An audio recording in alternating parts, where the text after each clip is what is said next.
Halo semua, kembali lagi bersama Mimin PS9 di sini.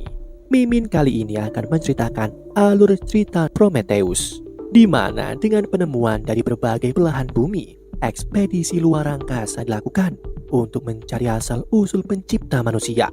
Pesawat Prometheus diciptakan untuk digunakan dalam perjalanan ke planet LV-223 yang diyakini sebagai asal-usul dari para engineer alias pencipta manusia. Sebelum masuk ke dalam cerita, Mimin ingatkan jangan lupa like, comment, dan subscribe. Tanpa berlama-lama, Prometheus, mari kita mulai.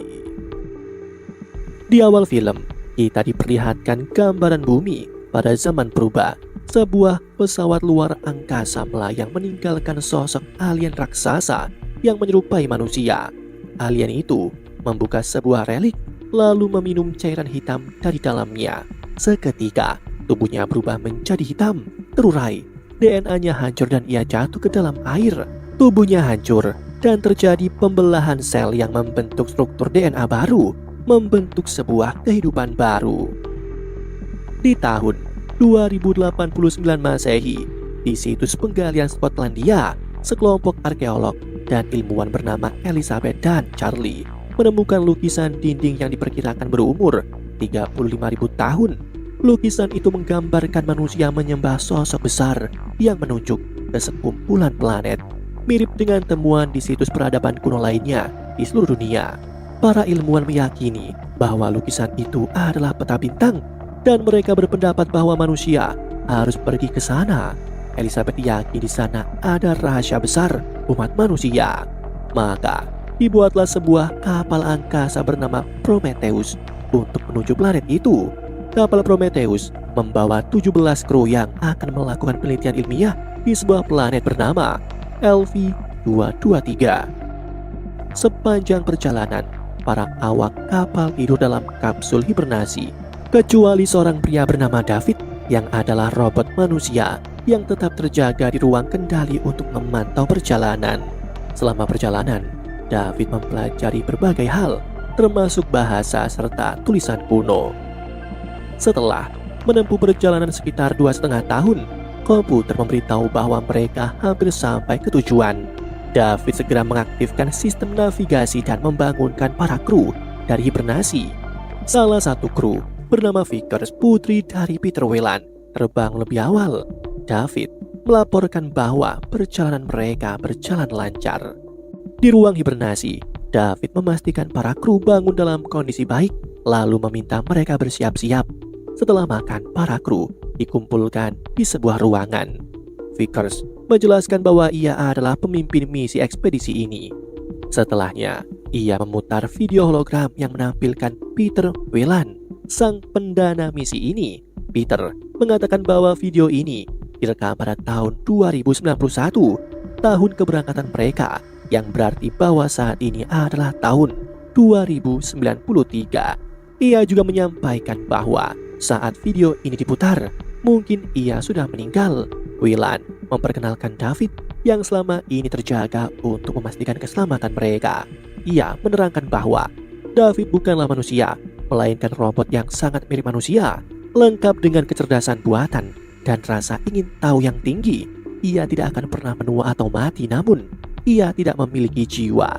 Alasan Peter Whelan mengadakan misi ini adalah untuk mencari jawaban tentang asal-usul manusia di bumi. Dua ilmuwan, yaitu Charlie dan Elizabeth, dipercaya sebagai penanggung jawab misi ini. Keduanya diminta maju dan menerangkan hasil penggalian arkeologi seluruh dunia, di mana menemukan artefak dari berbagai peradaban kuno yang menggambarkan sosok manusia menyembah makhluk raksasa yang menunjuk ke bintang-bintang. Suatu pertanyaan besar di mana gambar yang identik ada di peradaban yang terpisah jauh. Setelah penelitian mendalam, mereka menyimpulkan bahwa koordinat peta bintang itu sangat akurat, mustahil diketahui peradaban kuno tanpa campur tangan alien. Karena itulah ekspedisi ini dilakukan. Di sistem bintang yang ada di peta itu, terdapat sebuah planet yang bisa dihuni, yang mereka namai sebagai LV-223. Elizabeth merasa perjalanan ini adalah undangan dari para engineer atau pencipta, makhluk yang diyakini sebagai pencipta manusia di bumi. Pro dan kontra terjadi. Sebagian menertawakannya, namun sebagian ilmuwan hanya bisa berteori sebelum ada bukti yang akurat. Setelah pertemuan berakhir, David memberitahu bahwa Vickers ingin bertemu dengan Charlie dan Elizabeth secara pribadi. Vickers meminta mereka melapor langsung kepadanya. Vickers menegaskan bahwa Elizabeth dan Charlie harus mematuhi semua perintahnya dan melarang melakukan kontak langsung dengan engineer jika benar-benar menemukannya. Meski Elizabeth keberatan, ia tak bisa menolak karena Vickers adalah perwakilan dari Whelan Industry. Sebelum pendaratan, kru berkumpul untuk persiapan akhir.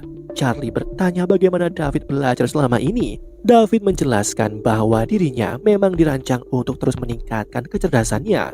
Bahkan ia mampu mempelajari bahasa serta tulisan kuno, di mana itu adalah persiapan jika suatu saat ia bertemu dengan alien. Kapten Janek memerintahkan pesawat menembus atmosfer planet. Mereka siap mendarat. Saat melewati atmosfer, mereka disambut badai petir, namun berhasil mendarat dengan selamat di padang gurun yang luas. Setelah mendarat, mereka menemukan bahwa udara planet beracun bagi manusia. Charlie melihat area yang menunjukkan tanda-tanda peradaban dan meminta kapten mendarat di sana. Setelah mendarat, 6 orang termasuk Elizabeth dan Charlie mengenakan kostum astronot karena meski ada oksigen, udara di luar mengandung racun. Segera mereka turun ke permukaan. Mereka menggunakan kendaraan khusus dan meminta kru berhati-hati agar tidak tersesat. Seorang geolog bernama Fifield mengeluarkan drone bulat dan memetakan gua. Kapten pesawat menerima sinyal drone dan mengarahkan kru menjelajah. Mereka sampai di lokasi dengan air mengalir dan menurut Charlie, udara di sana sangat bersih. Ia melepaskan helm pelindungnya, diikuti kru lain setelah memastikan keamanannya. David menemukan tulisan kuno dan cairan lengket di dinding. Ia menyentuh tulisan itu, namun itu menyala. Tiba-tiba muncul video hologram yang memperlihatkan sosok-sosok raksasa berlari seperti dikejar oleh sesuatu. Rombongan mengejar hologram itu dan menemukan jasad raksasa tanpa kepala tergencet di pintu. Mereka menduga jasad itu adalah engineer. Charlie bertanya apakah David bisa membaca tulisan di pintu dan David mengiyakan karena itu mirip tulisan kuno yang ia pelajari. Fifield yang merasa tidak nyaman memutuskan keluar bersama Milburn. David menemukan kode rahasia di dinding, menekannya dan pintu terbuka. Mereka menemukan kepala jasad yang tergencet di dalam ruangan. Mereka menemukan potongan kepala alien, patung kepala manusia raksasa, aneka lukisan dan puluhan botol besi aneh tersusun rapi. David melihat zat hitam keluar dari tabung-tabung itu, sementara Elizabeth melihat lukisan di langit-langit tampak hidup. Untuk menghindari bahaya, mereka memutuskan keluar, membawa kepala jasad untuk penelitian. Namun, badai pasir datang. Kapten Janek meminta kru segera kembali ke pesawat. Diam-diam, David mengambil sebuah tabung karena penasaran. Beberapa organisme mirip cacing tanah juga terkena zat hitam itu. Para penjelajah bergegas kembali ke pesawat sebelum badai menerjang. Kepala jasad raksasa terjatuh dan Elizabeth berusaha mengambilnya. Badai menghantam tubuhnya, namun David sigap menolong dan membawanya masuk ke pesawat. Sementara itu, Fifield dan Milburn tersesat di dalam gua. Kapten berjanji akan menjemput mereka setelah badai reda dan meminta mereka tetap memakai helm pelindung. Di laboratorium, Elizabeth meneliti kepala raksasa yang mereka temukan. Setelah memindai dan menemukan bahwa alien memakai helm, mereka membukanya. Setelah membuka helm pelindungnya, mereka terkejut karena wujud kepala itu sangat mirip dengan manusia. Di kepala itu, cairan hitam tampak bergerak. Mereka mencoba menyetrum kepala alien, memicu reaksi aneh hingga akhirnya kepala itu meledak. Di ruang lain, David berbicara dengan seseorang dalam tabung, lalu membuka botol besi yang ia ambil. Ia mengambil setetes cairan hitam. Karena bukan manusia, David tidak khawatir akan kontaminasi dan tertarik bereksperimen dengan zat hitam itu. Di laboratorium, Elizabeth mengambil sampel sel dan membandingkan DNA-nya dengan manusia. Hasilnya, DNA mereka identik. sehingga mereka yakin para raksasa itu adalah engineer, ras yang menciptakan manusia. Namun ia bingung apa yang memusnahkan para engineer. Di sisi lain, David kemudian menemui Charlie yang sedang sendirian, bertanya apakah ia kecewa jika para engineer sudah mati. Charlie menjawab tidak masalah karena setidaknya mereka membuktikan asal-usul mereka. David memberikan minuman yang telah dicampur cairan hitam kepada Charlie. Sementara itu, Fifield dan rekannya yang masih di dalam gua menemukan tumpukan jasad raksasa di depan sebuah pintu. Itu adalah mayat-mayat engineer yang dibantai. Kapten Janek di pesawat menerima sinyal alarm dari drone yang mendeteksi kehidupan di sekitar mereka, membuat keduanya semakin panik. Namun tiba-tiba sinyal drone menghilang. Kapten Janek segera menenangkan keduanya. Malam itu, Charlie yang mabuk memberi Elizabeth bunga mawar. Mereka pun bermesraan. Sementara itu, Fifield dan Milburn beristirahat di ruang penuh botol besi. Tiba-tiba, makhluk seperti ular muncul dari tanah. Milburn mencoba mendekat, namun makhluk itu menggigit dan melilit lengannya hingga patah. Fifield mencoba memotongnya, tapi makhluk itu menyemprotkan cairan asam yang melelehkan helmnya, lalu masuk ke dalam kostum Milburn ke mulutnya. Keesokan paginya, Charlie merasa ada yang aneh pada dirinya. Ia melihat matanya berubah, tanda terkontaminasi. Kapten Janek memanggil rekan-rekannya untuk mencari Fifield dan Milburn. Mereka berpencar untuk pencarian. Vickers menghubungi David dan meminta akses kamera hanya untuk dirinya. David menemukan drone Fifield berhenti di depan pintu lalu membukanya dan menemukan banyak tabung seperti sebelumnya. Ia juga menemukan ruangan navigasi pesawat dan beberapa kapsul hibernasi. Lalu, ia mematikan kameranya agar tidak ada yang tahu. Di sisi Elizabeth, ia melihat Charlie bertingkah aneh, matanya merah seperti terinfeksi. Namun ia masih membiarkannya. Tak lama, Elizabeth dan tim menemukan ruangan penuh tabung berisi zat hitam dan terkejut melihat Fifield tewas mengenaskan. Charlie tiba-tiba tergeletak kesakitan dan Janek dan yang lainnya bergegas membawanya ke pesawat. Namun, di saat rekan-rekannya masih meneliti penyebab kematian Fifield, tiba-tiba cacing raksasa keluar dari tubuhnya, membuat mereka panik dan segera kembali ke pesawat. David masih mempelajari ruangan baru yang ia temukan. Ia duduk di kursi raksasa dan muncul video hologram para engineer yang menekan tombol-tombol memunculkan peta virtual bumi. David menduga bahwa para engineer akan pergi ke bumi. Ia juga melihat salah satu kapsul hibernasi menyala, menandakan ada engineer yang masih hidup. Sementara itu, Charlie semakin parah. Kapten meminta Vickers membuka pintu pesawat, namun Vickers menolak karena khawatir infeksi menyebar. Ia bersiap dengan senjata, melarang siapapun yang terinfeksi masuk. Charlie yang telah bermutasi meminta yang lain menjauh dan mendekati Vickers agar dibakar. Vickers pun membakarnya. Elizabeth sangat terpukul dan pingsan. Lalu ia dibawa ke ruang medis di mana David sudah menunggunya. Beberapa saat kemudian, Elizabeth terbangun di klinik bersama David. David yang melakukan scan pada tubuh Elizabeth menemukan sesuatu di perutnya yang mengatakan bahwa Elizabeth hamil 3 bulan. Elizabeth merasa itu tidaklah mungkin. David mengatakan janin di dalam kandungannya spesial. Elizabeth ingin melihat hasil scan, namun David melarang. Tiba-tiba David menyuntikkan obat bius dan seseorang akan membawanya ke kapsul hibernasi, namun ia berhasil sadar dan melarikan diri. Ia langsung masuk ke ruang Vickers dan memprogram kapsul medis untuk mengeluarkan benda asing dari perutnya. Setelah dibius, kapsul melakukan operasi dan mengeluarkan makhluk aneh mirip gurita. Elizabeth yang terluka kabur dari ruangan. Ia segera keluar dan menutup pintu agar makhluk itu tidak berkeliaran. Di ruang navigasi, Kapten Janek mendeteksi Fifield di depan pintu pesawat. Padahal tubuhnya ditinggalkan di gua. Saat dicek, mereka menemukan Fifield telah bermutasi dan menghabisi 2 awak. Kapten Janek keluar membantu dan berhasil melumpuhkannya serta membakarnya. Elizabeth yang berlari di koridor pesawat tanpa sengaja menemukan ruang tempat David bersama Peter Whelan. yang ternyata masih hidup dan diam-diam ikut dalam misi ini. Diketahui, Peter berharap bisa bertemu dengan para engineer dan memperoleh teknologi untuk menghindari kematian. David mengetahui keinginan Peter untuk hidup abadi, sehingga ia bereksperimen dengan zat hitam pada Charlie.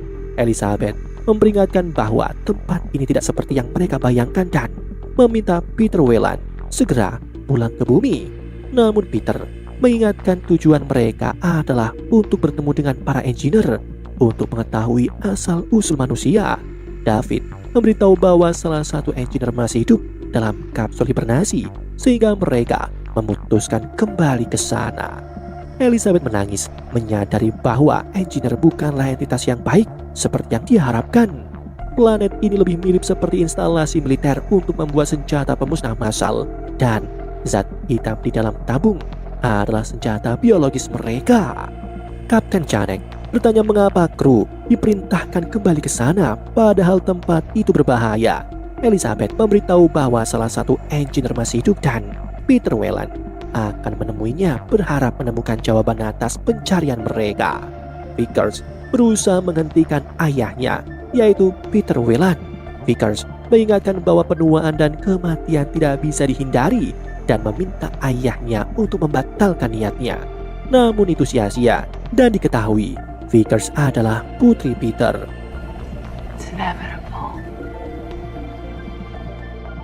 Segera rombongan masuk ke dalam bangunan dipandu oleh David.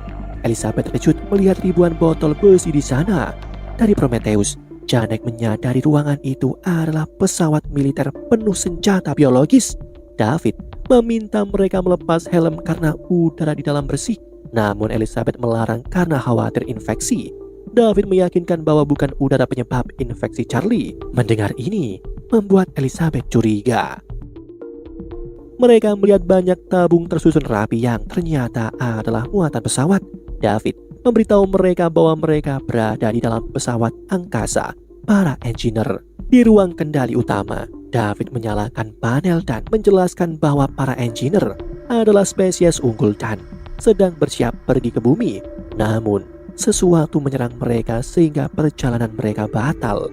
Elizabeth bertanya mengapa mereka ingin ke bumi, dan David menjelaskan bahwa untuk menciptakan sesuatu, terkadang harus memusnahkan yang lama.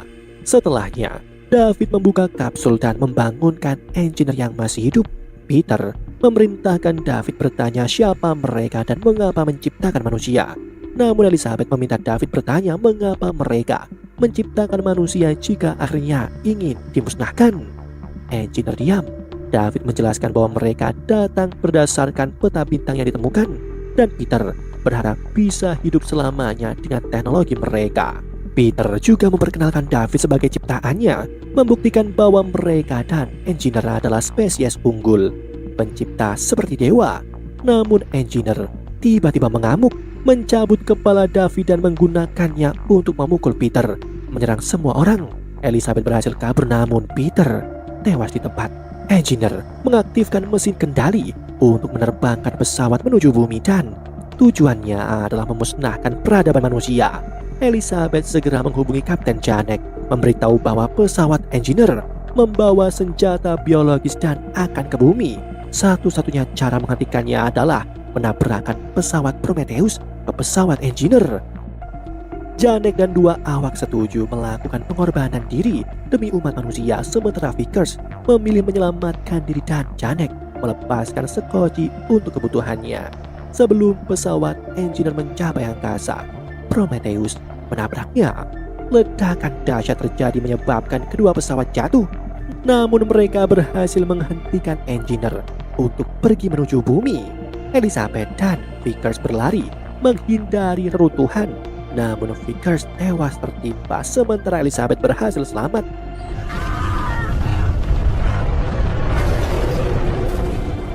Elizabeth masuk ke Scotty untuk mencari persediaan untuk bertahan hidup.